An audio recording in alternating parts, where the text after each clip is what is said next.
Good evening. This is the Elliott Wave update for the NASDAQ 100 and the S&P 500 for Monday, December the 11th, 2023. It was a very interesting day because follow through. It hit all the targets that we had been presenting in the trade room, and then some, actually. So the market continued to just rally.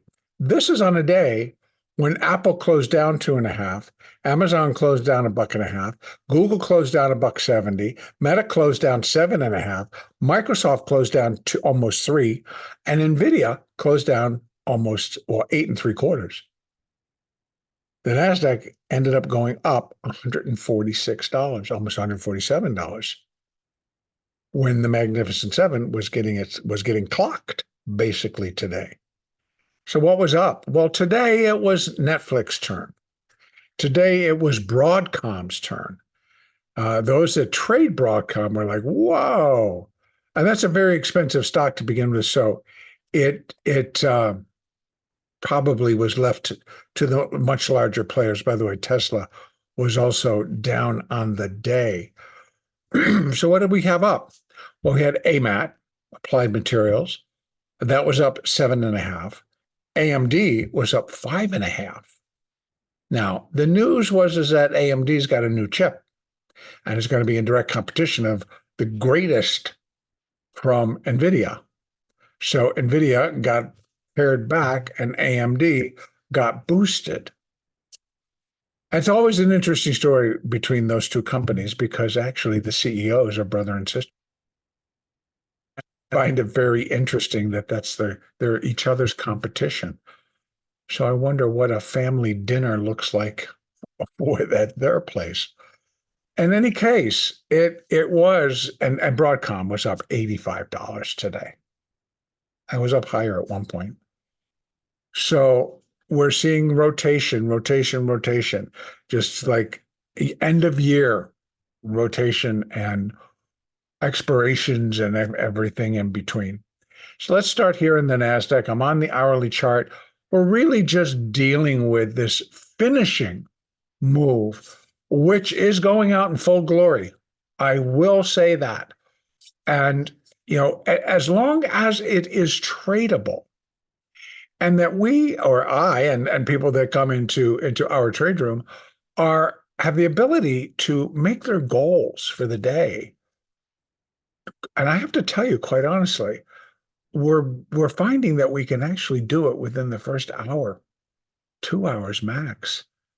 And so that's pretty incredible. Then you're kind of done. And because you met your goal, you go do something different for the day and you come back tomorrow and you do it all over again. Now, let's fill in the blanks. What we got going on is we are in, then I'll just pull it up. Where is it? Way down there.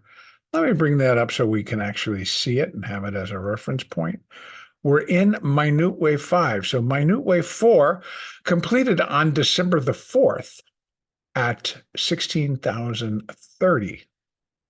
And then from that point, we have been beginning to rally up in a minute 5th wave, which will consist of 5 waves of minuet degree, of which waves 1 and 2 are complete. So we're in minuet wave 3, which is in all its glory subdividing as it should. So we are now sub-minuet 1 of 3 of minuet 3, sub-minuet 2, and then we got a sub-sub. So the third wave, minuet wave 3 is subdividing, and the 3 of 3 is subdividing. Classic Elliott at play here as we just head up towards the ultimate destination. So let's count it out. We're in the minute 5. 1 of 5, 2 of 5. Now we're in 3. 1 of 3, 2 of 3, 1 of 3 of 3, 2 of 3 of 3, and then it subdivides again. 1, 2, 3, 4, 5 of 3, 4, 5 of 3, 4, 5 of 3. And then I believe, so let's just check it out. Now you can count this. We got a 1, 2, that's the first one. Then we got a 1, 2, that's the second one. Then we got a 1, 2, that's the third one. Then we have a 1, 2, that's the fourth one. So 1, 2, 3, 4, 5 up to here. Okay, so that takes away. So now we have 3 more. 4, 5, 2 more. 4, 5, 1 more. 4, 5. And that's just going to complete minuet wave 3. And then we have 1 more, 4, 5. So I am getting pretty certain that the end of year rally started to kick in today. And we're seeing rotation within. And this is without the benefit of the Magnificent Seven. And I'm telling you, it was really amazing to watch this rotation and for the market just to kind of keep itself going. It was pretty interesting. Now, so we've got a lot of 4, 5s to do. Here are our resistance, because we're just walking through resistance pretty quickly. So the first thing we got to do is we got to complete the sub minuet 3, which I think we may have right there. So if we get a little bit of a 4, maybe back down to there, maybe. Can't go below that. So maybe down to here. And then we rally up again. Then we're finished with that 3. So the sub menu, right now we're in sub and then sub. 1, 2, 3, 4, 5. Then that's sub minuet 3. And then 4, 4 menu. Exactly. This is the sub, this is the sub, this is the sub. So it's just really breaking down pretty quickly. And if you don't count it correctly, you're going to be off and you're going to try to short it and it's going to get stuck in your face. So make sure that you really can count all the internals. And I'm on an hourly chart. Can't imagine what it looks like even on the 15-minute or the 5. So again, 1, 2. 1, 2. So there's the first one. There's the second one. Here's the third one. Here's the fourth one. So if this is 1, 2, 3, 4, 5, that's going to complete this third, the 3 of 3. Maybe that gets us up to here. Now, actually, if we have this is where our next level is for that.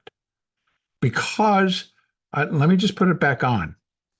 So I take them off because they've been exceeded, and the next one up, I'm going to put 618 and 0.1 back on. So if anything, 422 is going to become support. And maybe it'll be support for this small fourth wave here, and then we get one more.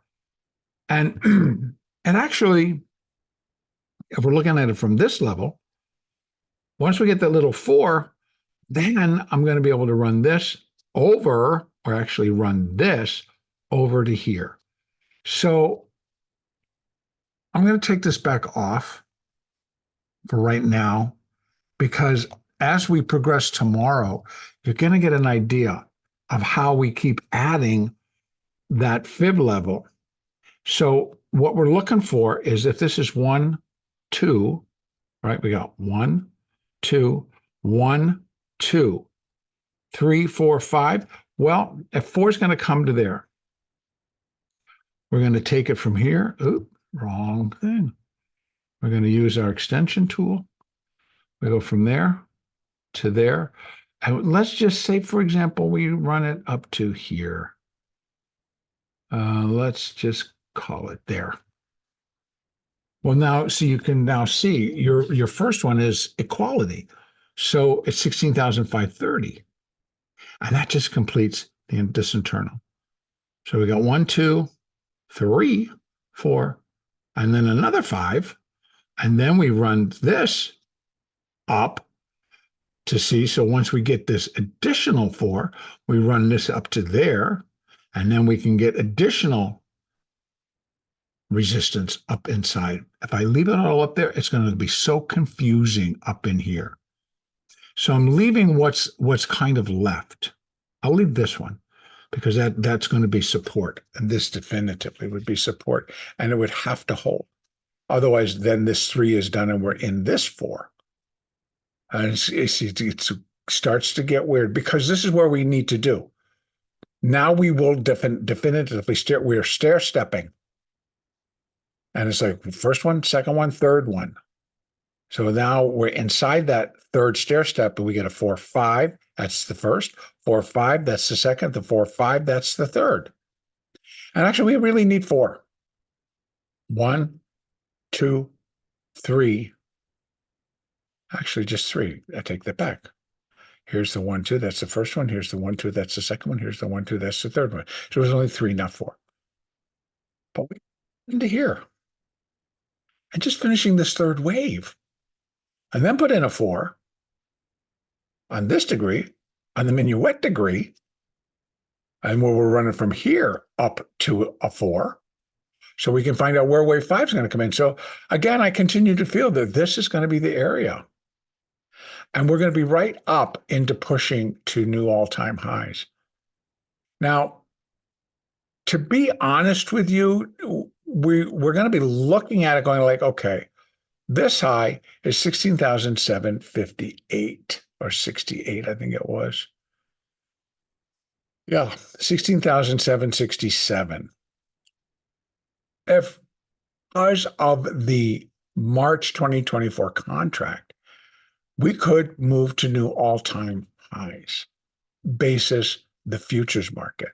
But what's going to really be more important is to be looking at this one. Now, here, this is 16,764. And right now, we're kind of crawling up into where we possibly could be completing wave 3. We get a 4. See, it's already above that third. So we're in the clear. A 4 and a 5, and still remain below 16,764.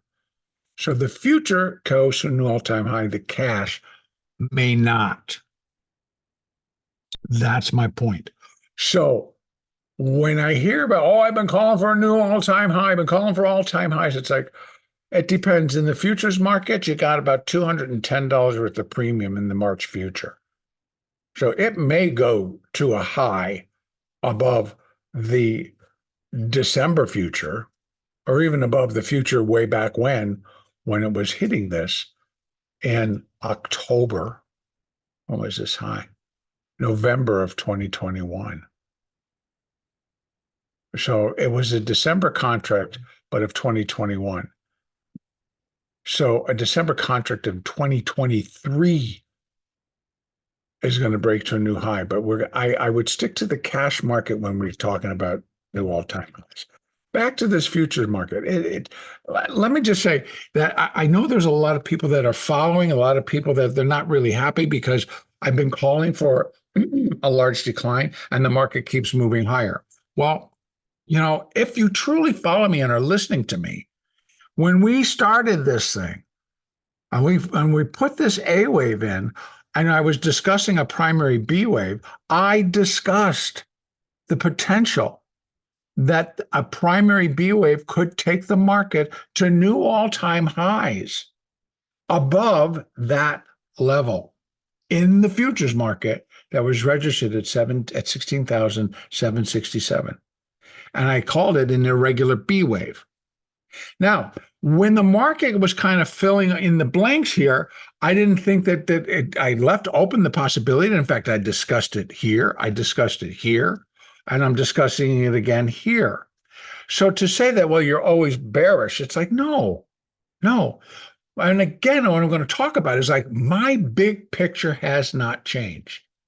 Now, I got somebody who keeps telling me it's like that they told me the path to glory back in May.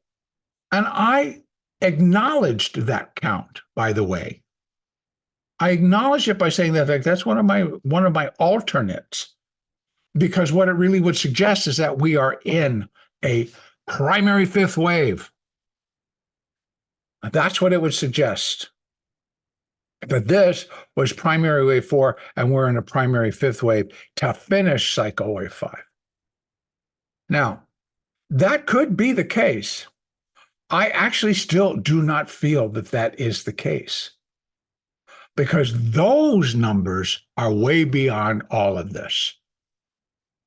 Now, if we were riding high, if we were looking great, if the economy was just really firing on all cylinders, if the world was wonderful, if we were not at war, if we weren't in a battle about interest rates, if the dollar was more stable, if.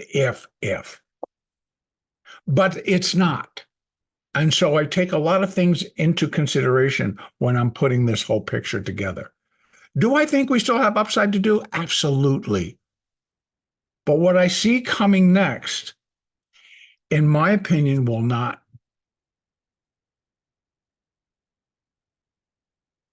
So that's kind of where I come from. I'm not changing, but I certainly am not saying short it now and keep and hold on to that short. First of all, I do not recommend trades. I give you what my best estimate is on what the wave pattern is telling me. And then I try to balance it out against what's really happening all around me in terms of what's happening in the government, what's happening with interest rates, what's happening at the Fed, what's happening with inflation. What does the CPI look like? What's the PPI look like? Et cetera, et cetera. And then, of course, and then along the way, we get narratives. We get narratives that's like, for sure, 100% for sure, because the market is telling us. Well, it's just a bunch of Fed funds traders. Oh, they're always correct. Well, that's a pretty bold statement. I would say, yeah, I mean, I can go along with it and say, yep, they're kind of looking March, maybe April, June, July, definitively, we're going to start cutting rates. We don't have anything that really directs us into that direction other than what the market's now perceiving. And we have a bunch of analysts who are saying absolutely going to happen. Okay, that's great. I'm not going to buy now because it may happen or it may not happen in March. What I will buy now on is the fact that I've got, I'm in a fifth wave up. I base it on what I see in front of me.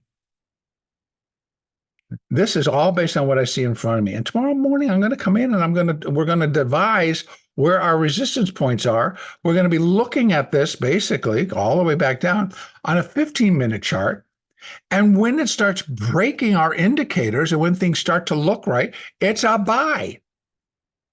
And it's like you're going to get a bigger move. And we're reading the candles, et cetera, et cetera. This is part of what I'm talking about when I say we're coming up with some different products that we're going to be able to take advantage of that together. And as I did answer somebody, it's like, if I move my analysis and I put the daily updates in a membership, it's not going to be like a major amount of money. But I'm thinking instead of dropping the ads and putting it into, a membership, maybe $2.99, maybe $4.99 a month for daily analysis, plus the big picture, plus the possibility that we'll be tossing in once a week or a couple times a month, having a live session where people can come in and throw a stock up there or throw something that they want to have analyzed. So there's going to be benefits to the membership. It's not like I'm just doing this because I'm trying to make money. I'm doing it because you kind of get a little tired of the ones that always want to be critical. And it's like, well, okay, I'm still now going to have people that are going to be interested in how we trade and what I trade. So that's kind of my point. Back to the NASDAQ.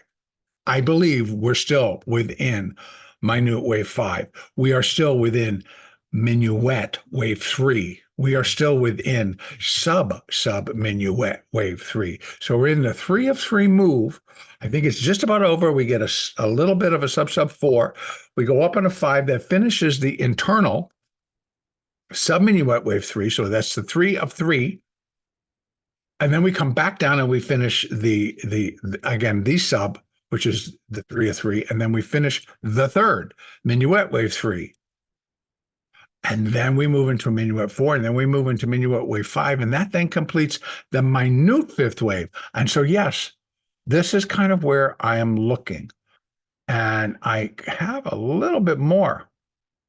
We can get up here. But see, we're getting into, for minute wave 5 to be 3.618 times the length of minute wave 1. Is it possible? Of course it is. It's definitively possible. And here, this one, this is for minuet wave 3, 1.618. I'm pretty much relying on 16,510 to be hit. And then in this one, the sub minuet third wave. All right, it's already broken the 100%. Well, what's up next? 16,555, 56. And then we have 2.618 for minute wave 5 at 16,577.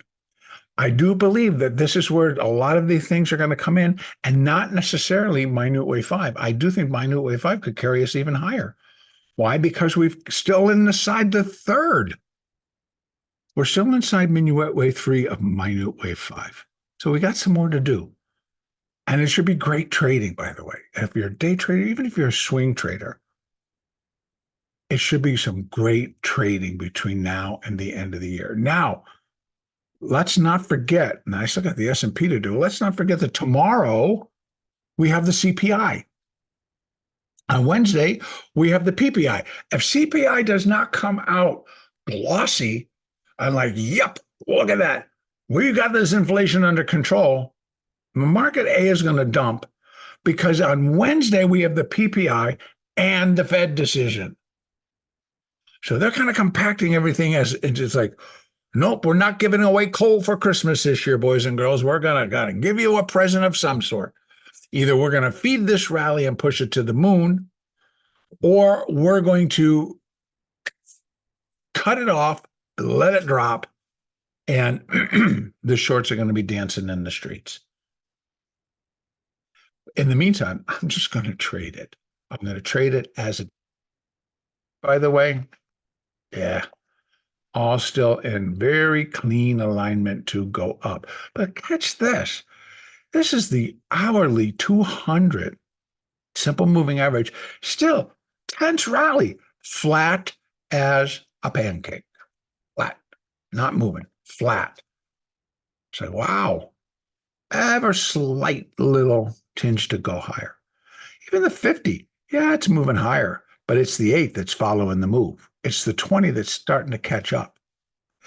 Over in the S&P, a little bit more complicated, but still the same.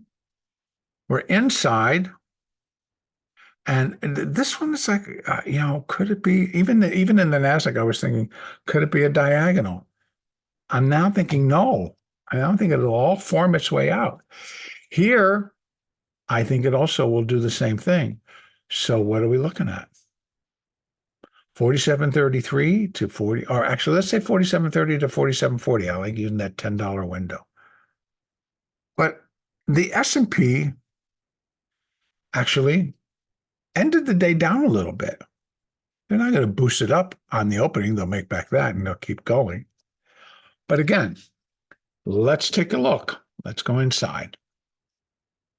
Minute wave 5. Minuet waves 1 and 2 complete. We're looking at the third. But again, here we are. 1, 2, 1, 2, 3, right? So we have minuet wave 3, sub-minuet wave 1, sub-minuet wave 2, sub-sub wave 1, sub-sub wave 2, sub-sub wave 3, sub-sub wave 4, sub-sub wave 5, sub wave 3, 4, 5.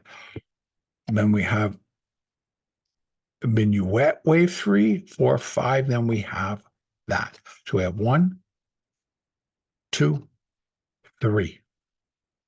So we got 1, 2. That's the first one. 1, 2. That's the second one. 1, 2. That's the third one.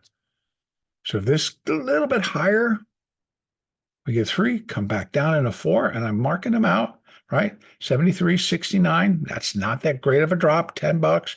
Puts in a 4, rallies up again, hits the 5. Then we're doing another 4, 5. That completes then this guy. And then we need another 4-5 completes this guy for 3. But a 4-5 would complete it. Right? So we have the first little one completes this one. The second one completes this third. And then a 4-5 completes the 5. So I'm thinking, I think 4,700 is pretty much should be a given that we get above 4,700. How far above? We'll just start to determine. And once we start to get our levels, I'll be adding those additional fibs for, the fifth waves as they compare to the first waves. So the first one here, and then we have this one, then we have this one. And we'll just fit them out into here. But I'm thinking, yeah, well, we got a fair shot at 47.30 to 47.40. All-time high in the S&P is 48.18. Actually, here it's 48.08. Let me just take this out. 48.08. Let's go out to the weekly so we can go over here. We're going to take a peek. It is 48.08 in the futures market. In the cash market, it is 48.18. Actually, a little bit higher. No, 48.18. So the cash was higher than the future at that point. So I think we have a shot at 48.14, which kind of would, put in a new all-time high, barely. But I think we stand a very good chance, by the way, of getting it up to that 47.40. Get it real close. And then I think we'll be done. We'll be done with this ABC idiot, because it's pretty strong. Pretty strong. We get above that, pretty strong. So this high, basis this March contract was 47.20. And that was back in July. So yeah, it's going to finish up. And then I think we have a much larger correction coming. All right, so let's take a peek. We were on the daily, so let me just open this up. Yeah, not bad, but boy, these are lagging. But they're there. Look at the 50. The 50 is just not gaining any steam. The market's just kind of going nuts. And the 50 is going like, yeah, I'll get there. 20 is moving nice. The 8 kind of cresting up into there. So it all looks pretty good. I think we still have some upside. I think we do get up. We pull back. We rally again. 46.83. We put another 4 in. We rally again. 46.91. That puts in another 3. We drop in a 4, and then we put in that final rally, which could get us up into here. And that's going to complete it for today. Now, again, just to put out that double reminder, tomorrow morning, 8:30 a.m. Eastern, Consumer Price Index, and at 2 p.m. Eastern, the monthly U.S. federal budget. And then on Wednesday, 8:30 a.m., Producer Price, and then at 2 p.m. Eastern, FOMC interest rate decision, and Jerome Powell steps up to the mic for his last 2023 press conference. Our next update will be on Tuesday, December the 12th.